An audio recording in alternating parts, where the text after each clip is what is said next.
YouTube блокирует это видео из-за нарушения авторских прав. Видео можно посмотреть по ссылке в первом закрепленном комментарии. Depuis que Jack et Rebecca nous avaient laissés abandonnés au milieu de nulle part, à des milles de la ville ou du prochain abri. Wax attira contre elle et mon mari, mais plus que ça, j'avais peur pour la sécurité de mon fils. Maman, il fait si froid. Je veux rentrer à la maison. Je sais, mon bébé.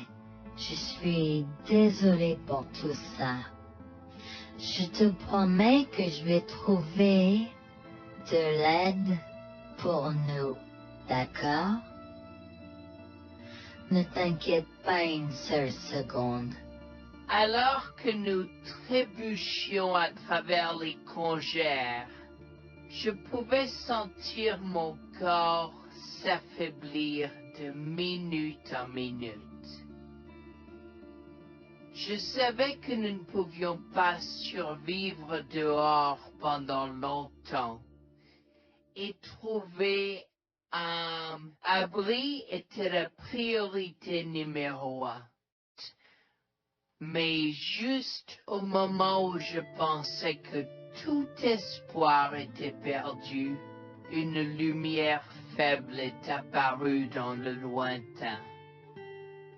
Nous avons trébuché vers elle à moitié aveugle et à moitié gelé, jusqu'à ce que nous atteignions enfin la petite cabane aperçue auparavant, avec ces bouffées de fumée qui s'élevaient toujours dans le vent rude, nichées dans une clairière. Avec les quelques forces qui me restaient, j'ai frappé à la porte aussi fort que possible et je me suis effondré dessus. Maintenant, qui pourrait, Harold, apporter de l'eau bouillante et des couverts tout de suite? Un couple âgé et gentil nous a accueillis.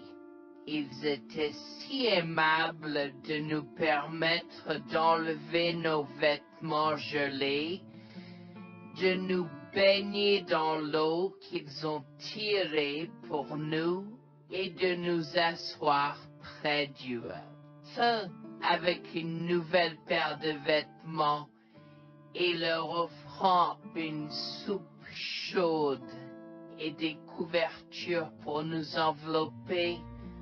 Nous nous sommes blottis ensemble dans la chaleur. Mes sentiments de colère et de frustration ont commencé à bouillir. Comment ont-ils pu faire ça? J'espère qu'ils viennent dehors. Il y a plus de gens dehors? Nous devons aller les chercher. Non, ne te dérange pas, c'est ma belle-mère et mon mari inutiles. Ils nous ont laissés là pour geler. Tu dis un mensonge. Pourquoi ferais-tu une chose aussi horrible? Je savais que Becky était toujours comme ça, mais Lucien, pas moyen qu'il nous ferait ça. Attends une seconde. Becky, ce nom me dit quelque chose. Est-ce cette dame avec une fine silhouette, les lèvres pincées et sérieuses tout le temps? Porte-t-elle des lunettes pourpres et une taupe sur sa lèvre supérieure? La même. Comment la connaissez-vous? Elle a l'habitude de parcourir ces régions. Mais c'est bizarre de faire une telle chose pendant cette période où les tempêtes de neige sont abondantes. En fait, je ne l'ai jamais vu dans ces parages pendant cette période de l'année. Maintenant, chérie, s'il te plaît, dis-nous comment tu la connais. Je suis sa belle-fille. Nous sommes venus de Floride parce qu'elle n'avait jamais vu son petit-fils Freddy depuis sa naissance.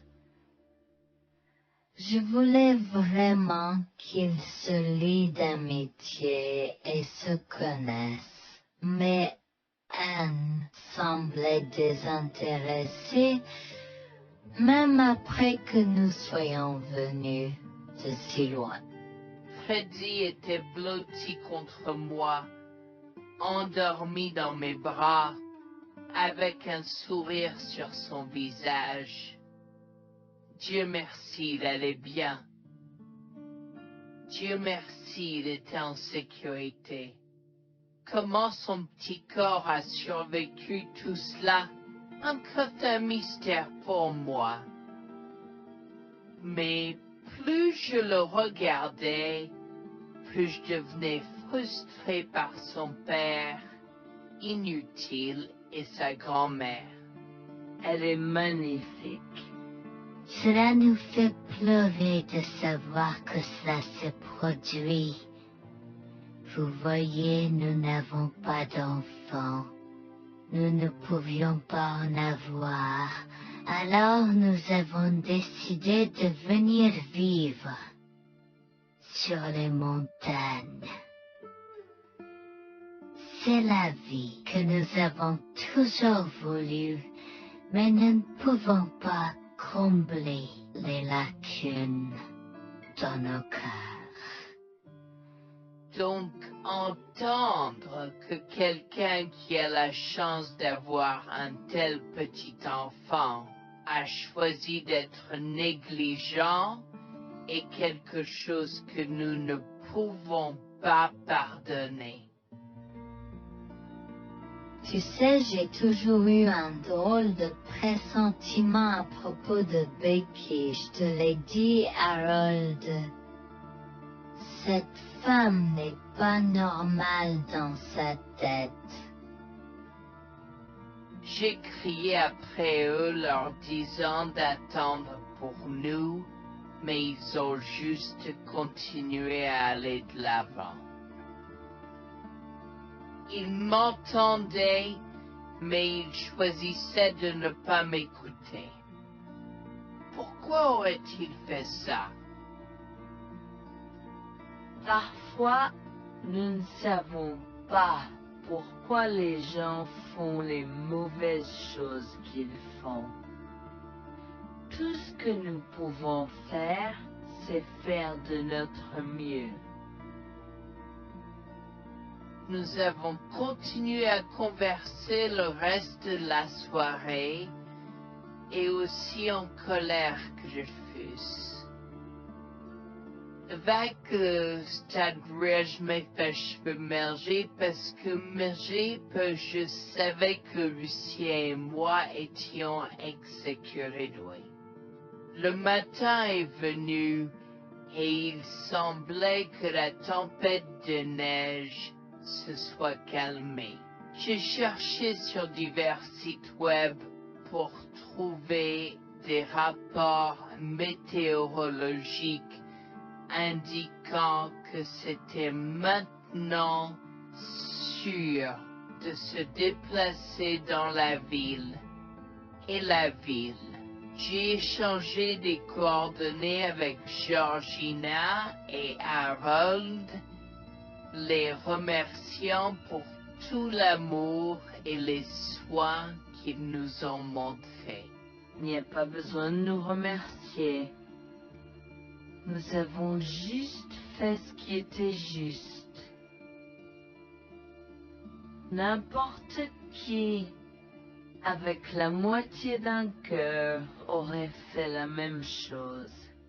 S'il vous plaît, laissez-moi vous accompagner chez vous. Harold et Georgina nous ont accompagnés à la résidence et, oh mon Dieu, nous avons trouvé Lucien et Rebecca assis confortablement sur le porche avant, comme si Freddy et moi étions sur le point de mourir la veille.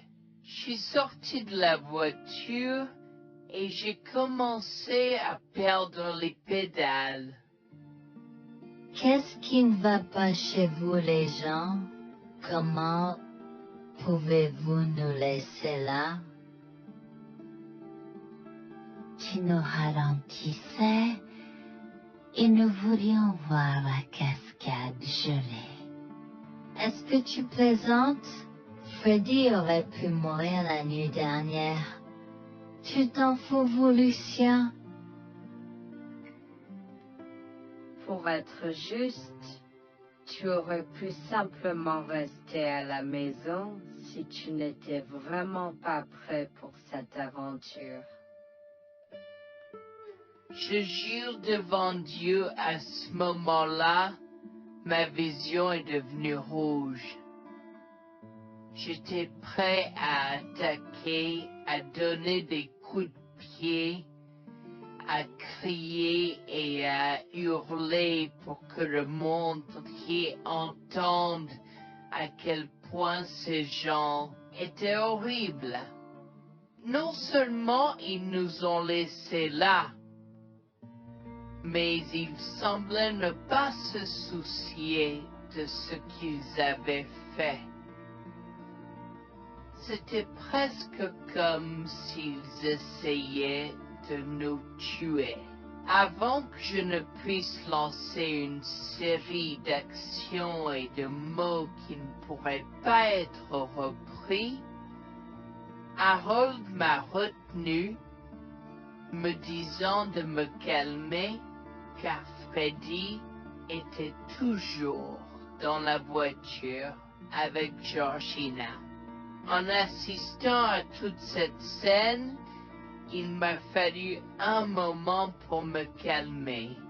Mais même si j'avais calmé, j'étais toujours agressif et argumentatif.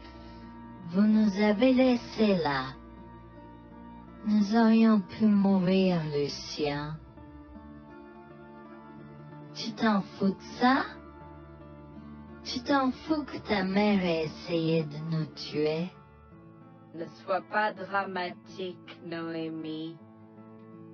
Elle n'essayait pas de faire ça. Regarde, la raison pour laquelle nous ne sommes pas revenus te chercher est parce que nous savions que tu trouverais de l'aide et un abri. Je veux dire, tu as toi-même indiqué cette cabane, n'est-ce pas? Il semble que tu aies obtenu l'aide dont tu avais besoin. Pas grâce à toi ou à ta mère. Je n'arrive pas à croire ce que j'entends ce moment. Assez, tout le monde. Ne me donne pas mal à la tête. Comment peux-tu être si froid et sans cœur envers ta femme? J'ai la moitié d'une idée de venir te frapper. Essaie, vieil homme. Je te mets au défi. Écoute, Noémie.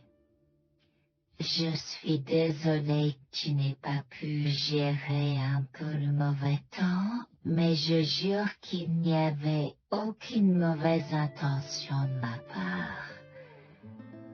Écoute, Noémie, je suis désolée que tu n'aies pas pu gérer un peu le mauvais temps, mais je jure qu'il n'y avait aucune mauvaise intention de ma part. Oh oui.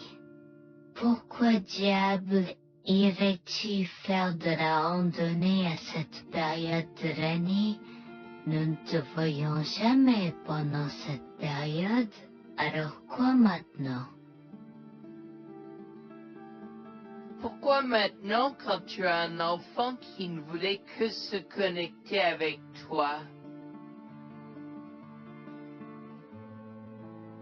Quelqu'un pourrait argumenter que ce niveau de négligence grossière était intentionnel, Becky. Tu es une personne malade et pathétique.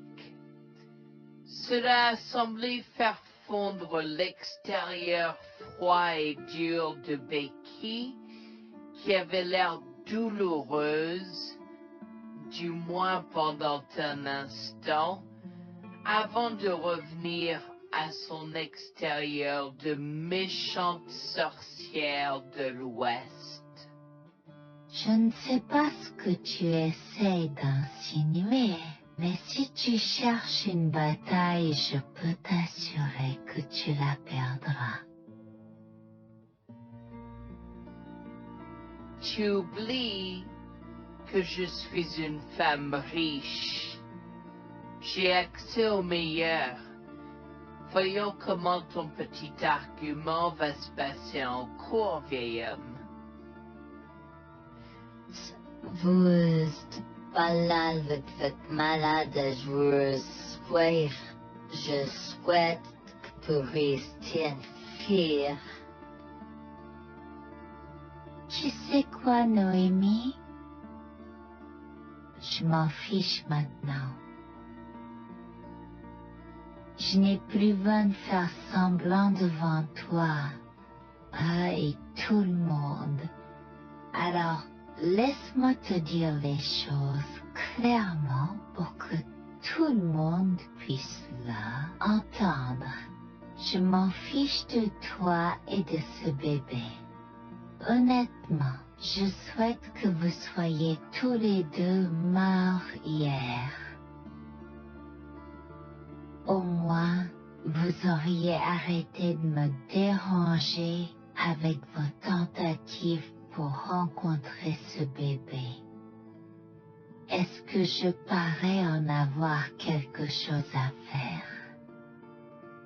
J'ai fait mon geste vers elle comme si mon corps avait une volonté propre.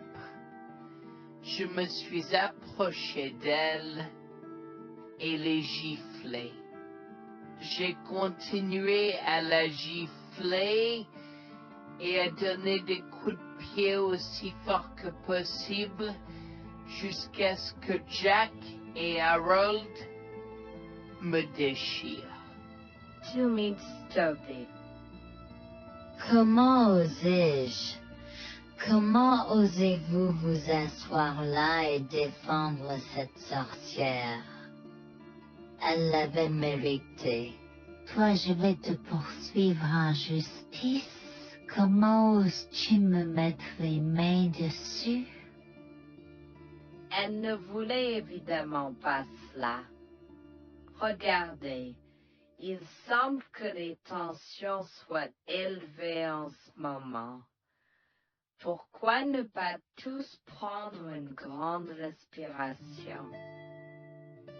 Entrons et réglons cela. Vous êtes un homme faible et pathétique, et j'espère que vous passerez le reste de votre vie à expier ce que vous avez fait à votre fils. Avant que Jack ne puisse répondre, je lui ai craché au visage avant de rentrer à l'intérieur, de prendre Freddy et ses affaires et de monter dans la voiture avec Georgina et Freddy. Maman, j'ai peur. Que se passe? Tu crois-tu combattu, grand-mère? Chérie, je suis vraiment désolée que tu aies dû voir ça. Les choses sont beaucoup plus compliquées ici et je ne veux pas te mentir. Mais je crains que tu ne sois un peu trop jeune pour comprendre. Mais pour l'instant, je suis désolée de devoir te dire que pour l'instant, il semble que grand-mère et papa ne veulent pas de nous ici. Nous ne pouvons pas être ici parce que papa et grand-mère ne sont pas très gentils et je ne veux pas que tu sois autour de personnes qui ne sont pas gentilles. Mais Georgina et Harold sont gentils, n'est-ce pas? Oui, j'aime Georgina et Harold. Harold et Georgina peuvent-ils être mes grands-parents? Oh mon Dieu, mon petit enfant, tu me fais pleurer. Bien sûr, je peux être ta grand-mère. Oh mon Dieu, mon petit enfant, tu me fais pleurer. Bien sûr, je peux être ta grand-mère.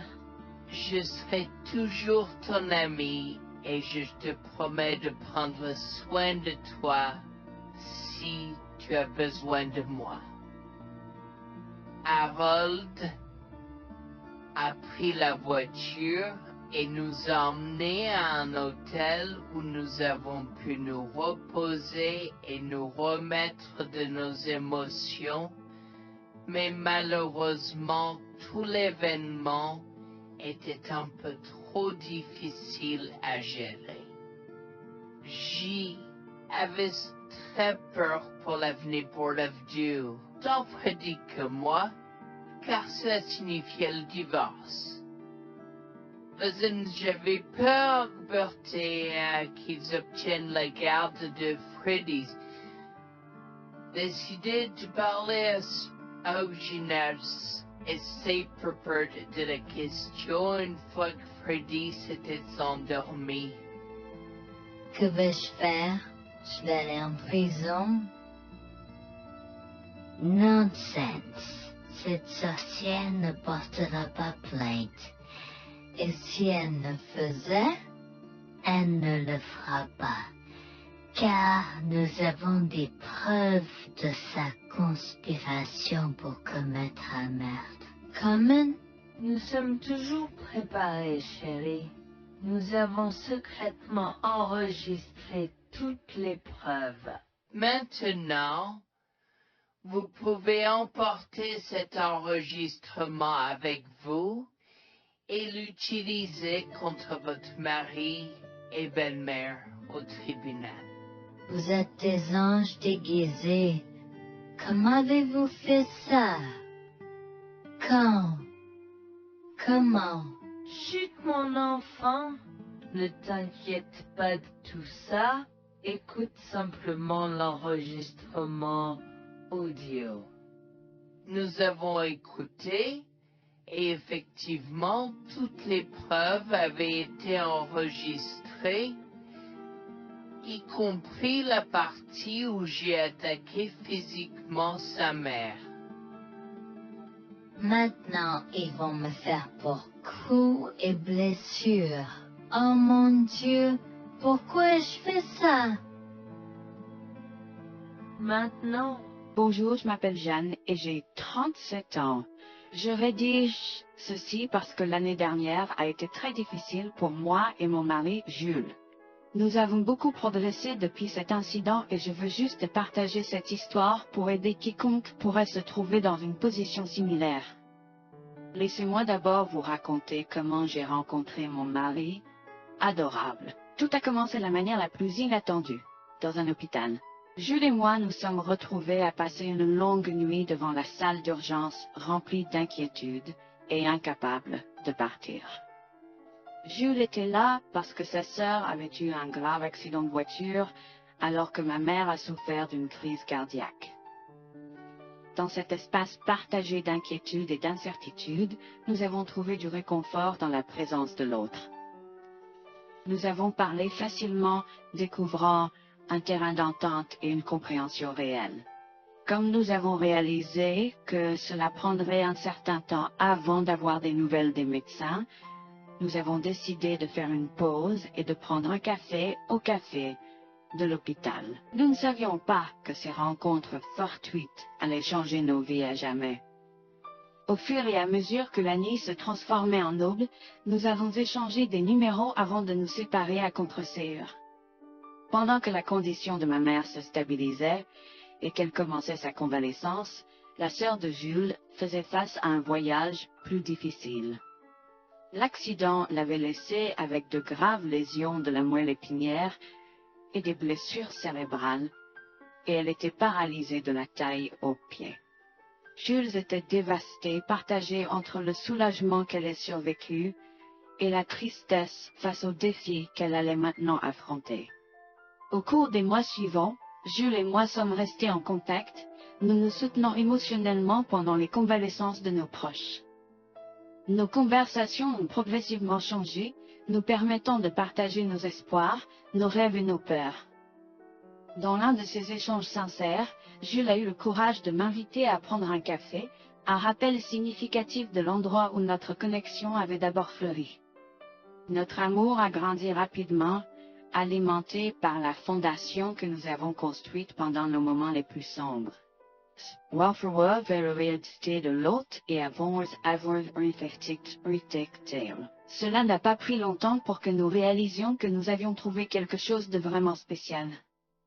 Après 2 ans de fréquentation, Jules m'a demandé en mariage. Avec une joie débordante, j'ai dit oui avec enthousiasme. Notre mariage était une petite et intime célébration, honorant l'amour qui est né de nos épreuves partagées. À ce moment-là, la sœur de Jules avait besoin de soins spécialisés et il, étant le membre de la famille le plus proche, a pris la responsabilité. Cependant, il avait également besoin d'un travail temps plein pour gérer les factures qui s'accumulaient. Inquiète qu'il soit accablé, Jules a travaillé sans relâche pour subvenir aux besoins de sa sœur et de notre avenir ensemble. Un jour, je l'ai assis et l'ai rassuré en lui disant que nous étions une équipe faisant le défi de la vie ensemble. Chérie, j'ai besoin de te parler de quelque chose d'important. S'il te plaît, prends place. De quoi s'agit-il? Tu as l'air sérieuse, tout va bien? D'une certaine manière, non. Je t'ai vu lutter pendant un certain temps maintenant. Tu sais que tu peux me demander de l'aide, n'est-ce pas? Bien sûr que je le sais. Je ne veux juste pas t'imposer mes problèmes, tu sais. Mon chéri, nous sommes une équipe. Je veux que tu te souviennes toujours de ça. Nous faisons face aux défis de la vie ensemble et il n'y a rien d'individuel dans notre relation, seulement la nôtre. Je veux te soutenir, toi et ta sœur, de toutes les manières possibles. Cela signifie beaucoup pour moi, bébé. Tu as été incroyable tout au long de tout cela. Je ne sais pas ce que je ferais sans toi. C'est exactement pourquoi je voulais en parler. J'ai réfléchi à la prise en charge d'Abby et à l'impact que cela a sur ton travail. Et si nous envisageons de la placer dans une maison de retraite? Et avant que tu ne poses la question, je connais une bonne où ma grand-mère était vraiment heureuse. Elle a même préféré cela à vivre à la cimetière. Je ne sais pas, je veux dire, c'est une décision importante et risquée à prendre. Je comprends, mais réfléchis grec. Cela permettrait de te trouver un meilleur emploi payant pour que nous puissions nous assurer qu'Abby reçoit les soins qu'elle mérite. Nous pouvons la visiter régulièrement et être toujours là pour elle. Mais cela soulagerait une partie de la charge sur tes épaules. Tu as raison. C'est un choix difficile, mais je fais confiance à ton jugement. Je suis heureuse que tu me laisses enfin t'aider. Crois-moi, les choses sont plus faciles quand on peut partager ses fardeaux avec quelqu'un. Je veux dire, c'est comme ça que nous nous sommes trouvés, non? Comment pourrais-je jamais l'oublier? Je t'aime tellement. Merci de rester à mes côtés. Tais-toi, pas besoin de remerciements. Tu sais que je serai toujours là pour toi. Je t'aime aussi, chérie. Jax m'a fait confiance et nous avons trouvé une maison de retraite pour Abby.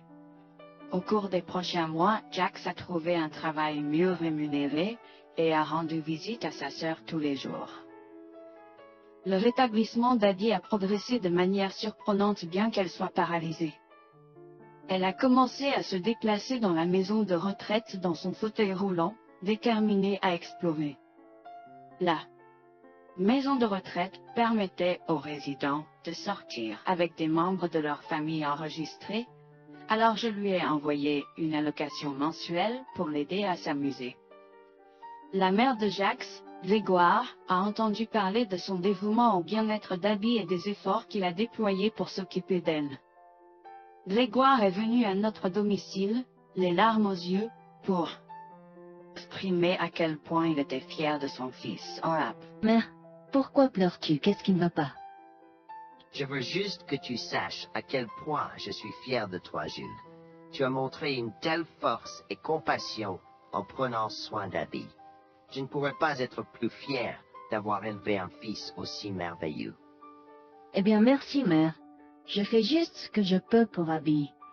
C'est pas facile, mais je l'aime et je veux m'assurer qu'elle va bien. Tu as fait plus que suffisamment, mon chéri. Je ne veux pas que tu portes ce fardeau seul. Je veux prendre le relais et rendre visite à Abby plus fréquemment. Tu dois te concentrer sur ton travail et ta propre vie. Abby sera bien prise en charge. Fais-moi confiance. Eh bien, ce n'est pas comme si je l'avais fait seule. Jeanne a été à mes côtés, me soutenant à chaque étape du chemin. Nous sommes une équipe et nous sommes tous les deux engagés dans le bien-être d'Abby. Oh, je sais que Jeanne a été là, mais tu as fait tellement, Jules. Il est temps que tu priorises ta propre vie et ta carrière. Abby sera entre de bonnes mains.